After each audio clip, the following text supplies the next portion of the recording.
बताऊं, चंद्रशेखर रावण केवल दलित युवाओं को भड़का रहे हैं। आप देखिए उनकी पार्टी ने कभी कुछ लोगों ने उद्यम किया था जहाँ पर लाठीचार्ज भी हुआ था, गलत चीज़ें उन्होंने की थी। भारत देश में रावण नहीं रखता है और इसका नाम रावण है और उसकी पार्टी के लोग इतने मतलब चरित्रहीन हो गए, इतने विवेकहीन हो गए। कायस का नाम ले लिया। यादव लोग बहुत सारे अभी उत्साहित है कि साहब सरकार कैसे भी आ जाए, हम लोगों की सरकार आई। मैं एक दावे के साथ कह सकता हूँ कि मुसलमानों के आगे उनकी भी दाल नहीं गलेगी और वो तो इस प्रदेश को सीधे सीधे मुसलमानों को सौंप देंगे। इतना ताकत इधर राहुल जी के सब चट्टे बट्टे हैं। ये मायावती जिन लोगों को नेता बना दी हैं, समझ रहे हैं, अब उन्हीं का वोट काट रहे हैं। देखिए भाजपा को नुकसान नहीं कर रहे हैं, ये भाजपा का वोट नहीं नुकसान कर रहे हैं, ये मायावती जी का वोट का नुकसान कर रहे हैं। कुलर जाति को एक जाति से भिड़ा देना ये अच्छी बात नहीं है। और देखिए जब समाजवादी पार्टी की सरकार आती है तो आप देखिए कितना गुंडागर्दी बढ़ जाती है ना, और किसी एक पर्टिकुलर जात के लोग कितना आतंक करते हैं, ये भी आप देखते हो। अभी भी खुली चुनौतियाँ भी आज़ाद पार्टी के कुछ समर्थकों को देखा होगा और भी पार्टियों के लोग देखा होगा, ये खुलेआम सिर्फ पंडित जी को गाली दो, ब्राह्मणों को गाली दो, गाली दिलवा रहे हैं, आतंकवादी तक बता दिए। अब कुछ लोग तो ऐसा कर रहे हैं कि जिस दिन भैया की सरकार बनेगी उस दिन सबसे पहले 3-4 कास्ट का नाम गिना दिए, ब्राह्मण, क्षत्रिय, लाला और 1-2 कास्ट बनिया, इनको देश से बाहर खदेड़ देंगे। यानी तो फिर रहेगा कौन देश में? ये लोग चाहते क्या है, कितना विध्वंसक राजनीति करेंगे? देखो मैं बताऊं, ये लोग क्या है कि ये चाहते हैं, जो अखिलेश जी की सोच है वो ये है कि यहाँ पर सिर्फ मुसलमान राज्य करें, मुझे केवल गद्दी मिल जाए। इसके अलावा आप ये बात सोचिए, डिम्पल जी पर मौलाना ने हमला बोला, ठीक, और इतना जलील शब्द कहा कि मैं आपके मीडिया के माध्यम से क्या कहूँ, इतना बड़ा जलील शब्द कहा, और उसके बाद उनके मुंह में दही जम गया, उन्होंने कुछ कहा तक नहीं। आप सोचिए जब राष्ट्रीय अध्यक्ष की पत्नी के लिए वो ऐसा कह सकते हैं तो कल को आम जनता का क्या होगा? मैं ये कह रहा हूँ, गारंटी दे रहा हूँ, क्योंकि जैसे यादव लोग बहुत सारे अभी उत्साहित है कि साहब सरकार कैसे भी आ जाए, हम लोगों की सरकार आई। मैं एक दावे के साथ कह सकता हूँ कि मुसलमानों के आगे उनकी भी दाल नहीं गलेगी और वो तो इस प्रदेश को सीधे सीधे मुसलमानों को सौंप देंगे। इतना ताकत। आज जो आज़ाद पार्टी के कुछ कार्यकर्ता हैं, बहुत ज़्यादा बोलने में, अपने आप को बड़ा महारत हासिल करने में, उनको लग रहा है कि गाली देके वो सत्ता में आ जाएंगे। रावण के पार्टी के लोग कि जिस दिन भैया सरकार में आए उस दिन जो है ब्राह्मणों को, क्षत्रियों को, बनिया को, खासतर लालाओं को, इन सबको भगा देंगे। देश के है ही नहीं है, ये मूलवासी आर्य हैं, हम राज करेंगे, फिर अपनी औकात दिखाएंगे। तो मतलब ये लोग क्या यही सब करके सत्ता में आएंगे? कायस का भी नाम लिया उसने। हाँ, लाला जी का नाम लिया। अरे उसको जाहिल को ये नहीं मालूम है कि कायस ऐसी जाति है कि वो कन्वर्ट नहीं होती है। कायस को जब मुगल नहीं भगा पाए, अंग्रेज़ों ने भी उनको बड़ा सम्मान दिया।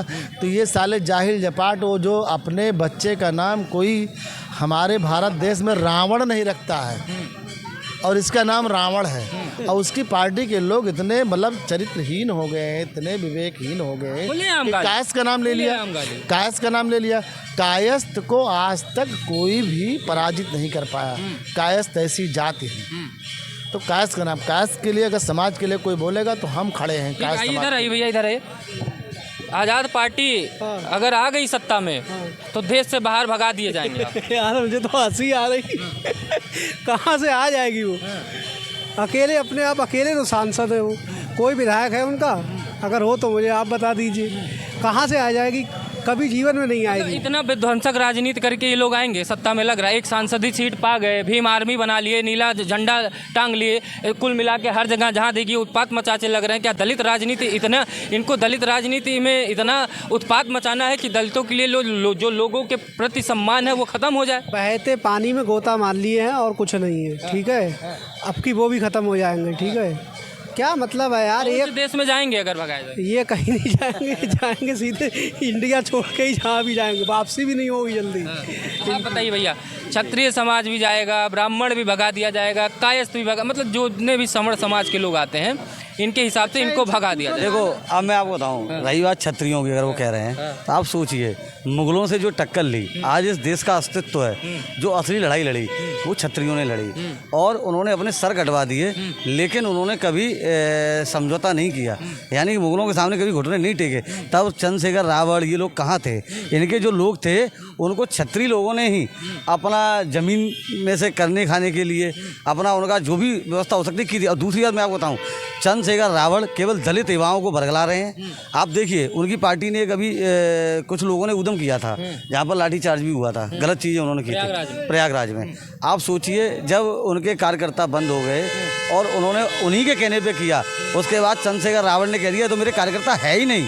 आप सोचिए, तो जब दलित युवाओं को केवल भड़काने का काम, उनको केवल बाबा साहब के नाम पर गुमराह करने का काम, आपको गारंटी के साथ कह सकता हूँ बाबा जी का सम्मान, बाबा भीमराव अम्बेडकर जी का सम्मान सभी लोग करते हैं, ऐसा नहीं है। क्षत्रिय भी करते हैं, ब्राह्मण भी करते हैं, वैश्य भी करते हैं, और ऐसा थोड़े ही। अब आप एक ही चीज़ को अपनी वो समझने लगते हैं, ये गलत है। और मैं आपको बताऊं, चंद्रशेखर रावण तो केवल एक वहाँ पर लोगों को उकसा करके और गलत राजनीति से बन गए। भविष्य में ये सांसद भी नहीं बनेंगे, 100% तय है। ये गलती से जीत गया लग रहा है। हाँ, 100% गलती से, और ऐसी राजनीति करेंगे तो गलती ये होगी इनसे। 100% होगी। और मैं आपको बताऊं, आपने देखा होगा एक मैडम है, उन्होंने उनको आरोप भी लगाया था इससे पहले जब ये यहाँ नहीं थे, तो उन्हीं मैडम के पैसे का आरोप लगा। हाँ नहीं, उन्हीं मैडम के पैसों पर ये विदेश में अय्यासियाँ करते थे उनके साथ, उनको खूब इन्होंने वो किया, उनके पैसे का इस्तेमाल किया। आज जब सांसद बन गए तो उन्होंने उनको ही लात मार दी। आप सोचिए, उनको दलित के नाम पर उनसे फंडिंग कराई। दलितों से वोट लिया, आप जाके मुसलमानों के यहाँ जाके रोते हैं। हाँ 100%, और वो कल भी रोएंगे। आप एक बात सोचिए, मैं एक बात नहीं सोच पा रहा हूँ, चाहे समाजवादी पार्टी हो, चाहे आज़ाद समाज पार्टी हो, इनको भारत माता की जय कहने में क्या शर्म आती है। आप सोचिए, भारत माता की जय नहीं कह पाते हैं, ये भारत में रह करके सनातन की बात नहीं कर पाते हैं, क्योंकि ये गुलाम हो चुके हैं। और मैं आपको बताऊं, इनकी जो फिजा बनाने की कोशिश कर रहे हैं, ये फिर दोबारा से उत्तर प्रदेश को भी पूरी तरह से मुसलमानों के हाथ में देना चाहते हैं, और देश पे भी ये चाहते हैं। लेकिन मैं आपको बताऊं, यहाँ का जिम्मेदार नौजवान वो जान चुका है, और 100% अब भविष्य में, और 2027 के बाद, जैसे ये कह रहे थे 24 में इतनी सीटें आ गई, अखिलेश भैया की दम पड़ गई, 27 के बाद मैं गारंटी दे सकता हूँ, हो सकता है अखिलेश जी कहीं सैफई से ही कहीं ब्लॉक प्रमुख या जिला पंचायत का चुनाव नहीं लड़ने पे आ जाएं, ये तय है। आप सोचिए अपने घर में अब मुझे तो नहीं लगता भाई, मैं भी एक भारतीय होने के नाते जिस तरीके से इनके कार्यकर्ता बयान देते हैं, कोई भारतीय इनको समर्थन करेगा कि भैया अगर सत्ता में आ गए तो सबसे पहले पंडितों को भगा देंगे देश से, क्षत्रियों को भगा देंगे देश से, कायस्थों को भगा देंगे देश से, फिर देश में रहेगा कौन? ऐसे राजनीति करके चंद्रशेखर आज़ाद आएंगे क्या? सब नहीं आएंगे, 100% नहीं आएंगे, जेल जाएंगे। आप सोचिए, जेल में जाएंगे, वहीं से राजनीति करेंगे। देखो जब देखो से चंद्रशेखर के बाप से पूछा जाए कि ये जो है लाला और बनिए को भगा देंगे, व्यापार क्या इनके पिताजी करेंगे आकर के? कर लेगा व्यापार और कोई आकर के? अरे उनके पैसा भी नहीं, कहाँ से करेंगे भाई? पैसा होना चाहिए। बहुत हो गया उनके। अरे किसको, अरे वो जिस जात के वोट पे राजनीति कर रहा है, पहले तो वो जेल जाने की तैयारी करे। 100%। ये तो हमारे यहाँ का संविधान ऐसा है कि चलते रहो, करते रहो, कोई मतलब नहीं है।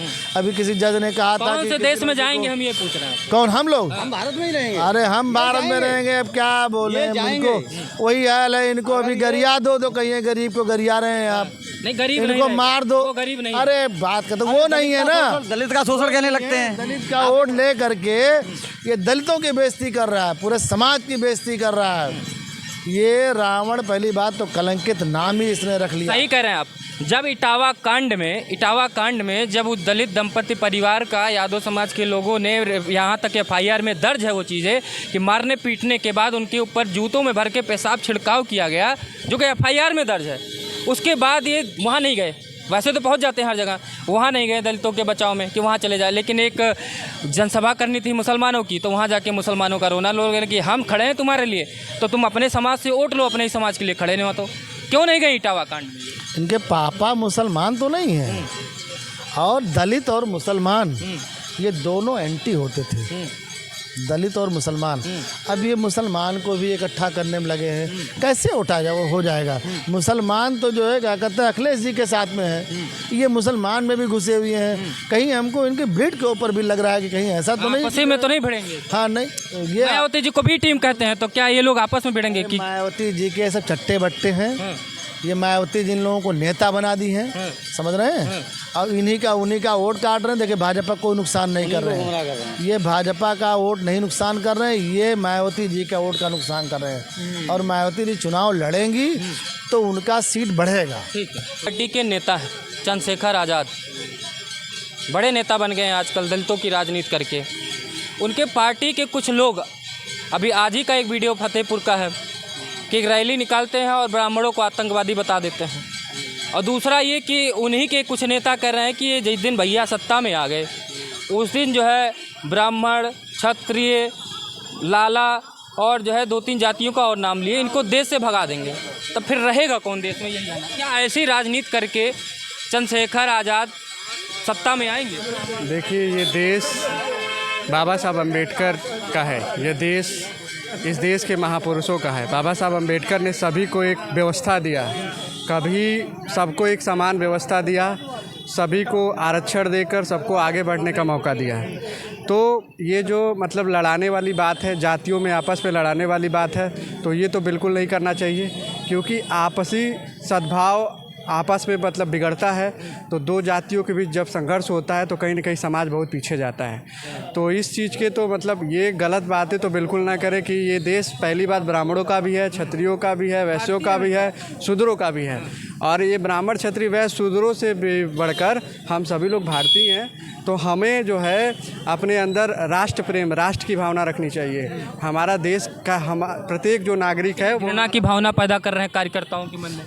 देखिए, अब ये घृणा सांसद बन गए हैं तो अपने पार्टी के कार्यकर्ताओं को समझाना चाहिए। अब हो गई राजनीति, हम बन गए सांसद, अब समाज में सौहार्द की बात। देखिए, चंद्रशेखर आज़ाद जी को भी ना सभी समाज के लोगों ने वोट दिया होगा। ऐसा नहीं है कि ब्राह्मणों ने उनको वोट नहीं दिया, वैश्यों ने उनको वोट नहीं दिया। हाँ, सभी समाज के लोगों ने उनको वोट दिया होगा। ठीक है, तो अब एक किसी पर्टिकुलर जाति को एक जाति से भिड़ा देना ये अच्छी बात नहीं है।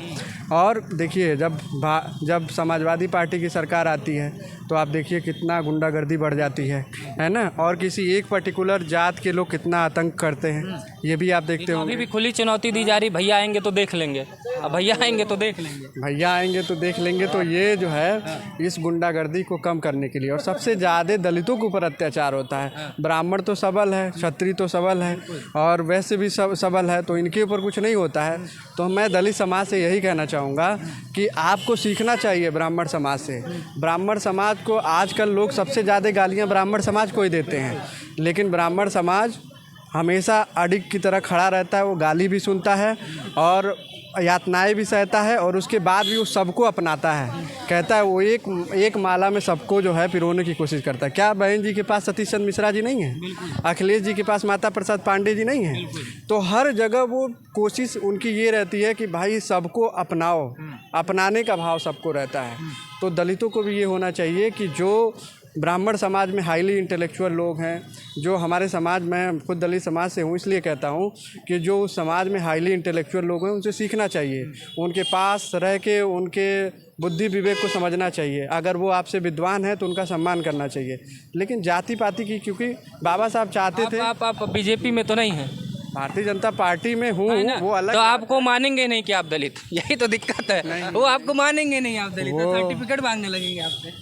देखिए, वो अलग बात है, लेकिन देखिए जाति पाति की राजनीति जो है, हालांकि ये मानता हूँ मैं कि 6000 सालों से मतलब जाति व्यवस्था बनी, उस जाति व्यवस्था को ब्राह्मण समाज भी मानता है, उस बात को रिग्रेट भी करता है ना। जहाँ भी आप जाएंगे, और सबसे पहले जाति को ख़त्म करने की बात ब्राह्मण समाज ने ही किया था। राहुल सक्रेतियान आप देख लीजिए, एक महान, उनको फिलोसफर कहेंगे, उन्होंने जाति तोड़न आंदोलन चलाया। और भी बहुत सारे ब्राह्मण समाज में लोग हैं। तो जब भारत देश में संविधान लागू हो गया तो जाति की कोई बात नहीं रही। कोई बात नहीं, ऐसे विचारधारा सबको रखनी चाहिए। देखो, भैया की बात बिल्कुल 100% सही है। और मैं आपको बताऊं, अखिलेश जी एक एजेंडा चला रहे हैं बहुत समय से। आप देखिए, पहले उन्होंने एजेंडा चलाया ठाकुर वर्सेस जाटव, क्योंकि उन्होंने रामजीलाल सुमन से जानबूझ करके, क्योंकि रामजीलाल सुमन एक अच्छे नेता, राजनेता हैं, और उन्होंने अब तक अपने जीवन कैरियर में कभी ऐसी लूज टॉकिंग नहीं की। मगर उन्होंने एक देश के सर्वोच्च सदन में और इस तरीके की टिप्पणी, उसके बाद अपने आप को माफ़ी भी नहीं मांगी। और अखिलेश जी ने लगातार उनको समर्थन किया, केवल किस लिए कि प्रदेश के अंदर, देश के अंदर जातीयता का दंगा बढ़े। जिसमें आपने देखा होगा आगरा में काफ़ी प्रदर्शन किया क्षत्रिय समाज के लोगों ने, रामजीलाल सुमन को बैकफुट पे आना पड़ा। और फिर भी अब आप सोचिए कितनी बड़ी ताकत नहीं लगा दी, बैकफुट पे आने के बाद भी वो मन सोच रहे थे मुझसे गलती हो गई है, लेकिन वो अपनी गलती को नहीं कह पा रहे थे। उसके बाद आप देखिए, इन्होंने जब ये वाला काम नहीं किया, फिर उन्होंने ब्राह्मण वर्सेस यादव करा दिया, मतलब जातियाँ।